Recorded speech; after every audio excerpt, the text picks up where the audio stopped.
أعوذ بالله من الشيطان الرجيم بسم الله الرحمن الرحيم ربنا آتنا في الدنيا حسنة وفي الآخرة حسنة وقنا عذاب النار صدق الله العلي العظيم সুপ্রিয় দর্শক শ্রোতা বন্ধুরা, দেশে প্রবাসী পৃথিবীর বিভিন্ন প্রান্তে বসে ইউটিউবের মাধ্যমে যারা আমাদের আজকের আলোচনাটি শুনছেন তাদের প্রত্যেককে ইসলামিক সম্ভাষণ রীতিতে স্বাগত জানাচ্ছি। আসসালামু আলাইকুম ওয়া রাহমাতুল্লাহি ওয়া বারাকাতুহু।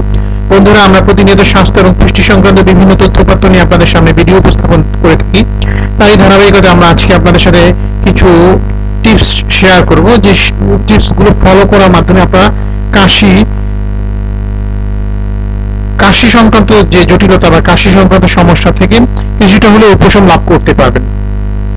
মাঝে মাঝে এমন অবস্থা হয় যেন কাশি শুরু হলে বন্ধ হতেই চায় না। কাশি মূলত শ্বাস প্রণালীর প্রদাহের এবং ফুসফুসে জীবাণুর প্রবেশের কারণেই হয়। এমন কিছু সময় কাশি হলে আপনাকে অনেক কষ্ট পোহাতে হয়, অনেক ওষুধ খেয়েও কোনো কাজ হয় না। এমন অবস্থায় খুব সহজেই পারেন কিছু প্রাকৃতিক নিয়ম মেনে ভালো থাকতে।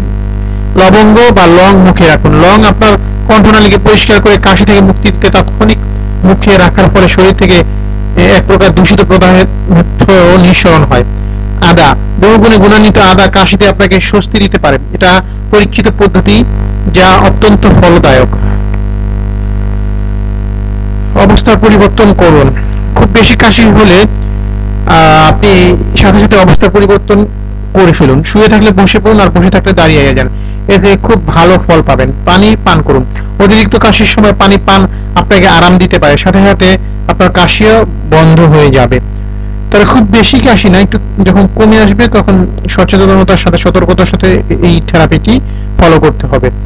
বুক ফুলিয়ে দম নেওয়া। কাশি থামানোর জন্য এটি নিজস্ব একটি ব্যবস্থা। বুক ফুলিয়ে দম নিয়ে আস্তে আস্তে দম ছাড়ুন, যা আপনাকে প্রশান্তি দিবে। এতে দেহের প্রতিটি কোষে পর্যাপ্ত অক্সিজেন সরবরাহ হয়, ফলে প্রতিটি কোষ ভালোভাবে কাজ করতে পারে।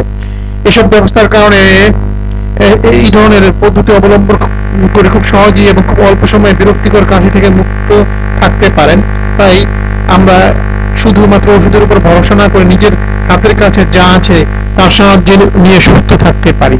এছাড়াও যদি খুব দীর্ঘদিন কাশি থাকে, বিশেষ করে 2-3 সপ্তাহের বেশি, সেক্ষেত্রে আমরা কফ পরীক্ষা করাতে হবে, যাতে করে আপনি নিশ্চিত হতে পারেন যে ওটা কোনো ভাইরাস বা জীবাণু সংক্রান্ত কাশি কিনা। বিশেষ করে টিভি বা যক্ষা সংক্রান্ত কোনো সমস্যায় ভুগছেন কিনা সেটা বিশেষ সচেতন থাকতে হবে। তো বন্ধুরা, আজকে পর্যন্তই।